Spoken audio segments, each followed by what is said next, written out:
Is-sibt filgħodu ġie inawgurat il-proġett Ħiliet il-Komunità fil-Belt Valletta b'investiment ta' €1,100,000. Fl-oratorju tad-Dominikani ġie spjegat li l-ewlieni huwa li tissaħħaħ is-soċjetà Beltija li matul is-snin rat tibdil u saħansitra nuqqas fil-popolazzjoni. Dan il-proġett se jitmexxa mill-Fondazzjoni għas-Servizzi tal-Ħarsien Soċjali. Bħalissa għaddejja riġenerazzjoni fil-parti t'isfel tal-belt b'investimenti laħħaq l-24 miljun euro minn fondi Ewropej.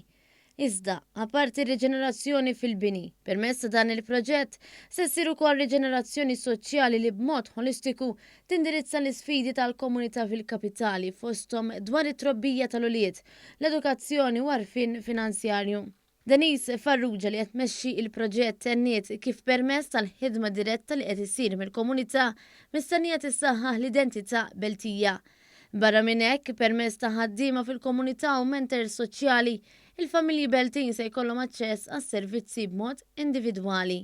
Tiġi faċli, kważi naturali li nintegraw u nitkellmu mal-komunità u aspett ħelu kif kwa tkellem persuna tara erboħra ġejjin fit-triq ikellmuk. Nħossuna li qegħdin jilqawna u għandna fiduċja li dan proġett jimxi quddiem minħabba li l-komunità qiegħda taħdem magħna.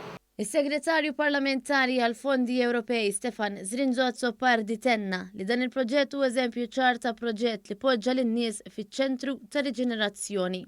Meta nitkellmu dwar riġenerazzjoni m'għandniex inħarsu biss lejn il-bini, lejn ir-restawr, lejn l-infrastruttura, imma għandna dejjem inpoġġu fiċ-ċentru lil dawk in-nies li jgħixu f'dik il-lokalità u nies li qed iridu jgħixu f'dik il-lokalità.